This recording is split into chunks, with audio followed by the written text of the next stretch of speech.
Die Hard is not a Christmas movie. It's a...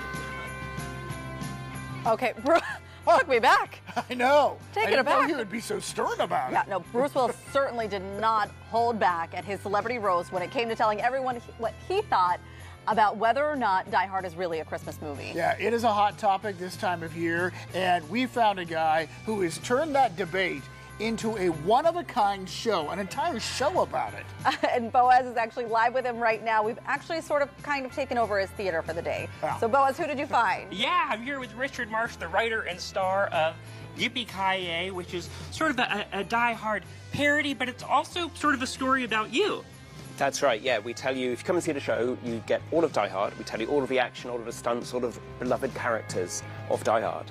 Also, we tell you what it is to be a fan of the movie, and we tell you a love story around being a fan of the movie, too. And you saw Die Hard first when you were a teenager, and at that time, were you like, I think I'm going to write a show about this in a few decades?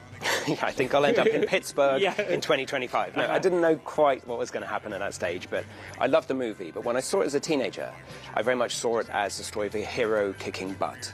And then when I watch it again in sort of midlife, like I'm a dad now, I've got grey hair, now what really comes out to me in the story is the story of the marriage, of John and Holly's marriage, because like many couples at Christmas, they argue. Yeah. But unlike many couples at Christmas, they then cannot reconcile due to terrorist action. Yeah, sure. Hopefully there's not less of that in your personal marriage. No terrorists so far, I'm glad to say. That's really good. Yeah, but so I think the adaptation really brings out the emotion of the story, and I think that's why Die Hard, why we're still watching it almost 40 years after it was released, and why people care about it so much more than many other 80s action movies, is because I think it has an emotional truth to it. Sure. And where do you fall in the debate? Is Die Hard a Christmas movie? Well, we say this in the show, and I ask the audience every night in the show. Well, should we ask him right now? Let's ask him right now, yeah. Thumbs up. Is it a Christmas movie? Oh, unanimous over here. There we go. Fantastic. Thank you, guys. Okay, well, we're going to play a bit of a game where we've got some other movies. You know, there's some that are clear. Muppet Christmas Carol, definitely a Christmas movie. Sure. You know, Speed, definitely not a Christmas movie, let's say. But there's some that fall in the middle, like Die Hard. So we're going to do a quick poll. Thumbs up or thumbs down if the following movies are Christmas movies. Batman Returns. Oh, okay, really a mixed bag over here, because there is a pivotal tree lighting scene there. I'd say most people are saying no. How about Gremlins? Gremlins, which, of course, if you remember, Gizmo is a Christmas present. Yeah. Okay, we're sort of a mixed bag over here. What about Edward Scissorhands? Oh, a lot of thumbs down. But there is that scene where he carves the ice sculpture, and then it starts snowing. Are people changing their mind? No, okay. Nobody thinks any Tim Burton movies are Christmas movies. No, it does. They feel in the Halloween camp a little bit. Okay, what about Little Women? Oh, really? Okay, half and half. Frozen?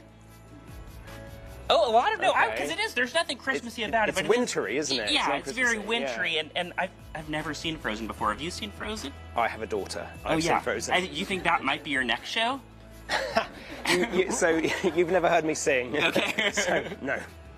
Okay. And how about lastly, Harry Potter and the Sorcerer's Stone? Because there's that holiday scene, and they're all singing, remember that? And it's all, no, okay, I'm not convincing anyone. And I gotta ask, are there stunts in your show as well? There are stunts. So, like, part of the fun of the show and part of the comedy of the show is watching this very skinny, British, bespectacled man being young Bruce Willis. And part of the fun is watching me jump off the top of a tower with a fire hose attached to me, do fights against multiple possible terrorist baddies. Well, I'm on board. Okay, with that, David, Heather, can you top that? Can you, like, jump off a flaming couch or something right now? I don't You know what? Well, can we light this couch on fire and then jump off it? I don't know. I don't think it's a good idea. I don't think that the crew is ready for that. It's a rental, David. It's a rental. I don't know. But you know what? We are so intrigued by this. Oh, my. All right, thanks, Boaz. Yippee Ki Yay. It is open right now here at the Greer Cabaret Theater, and it runs until December 21st. We're going to have a link for tickets and more information at PittsburghTodayLive.com. All right, still to come here. Mikey is savoring some cookies. Yes, it is is Cookie Chaos out in the lounge right now. Take a look at her. Mikey, don't forget about us. There's still time. Bring us in a tray, at least. You have several. Some thumbprints, please. That's my request. Oh, those don't are good. go anywhere because we'll be right back with more of our special edition of Pittsburgh Today Live from the Greer Cabaret Theater.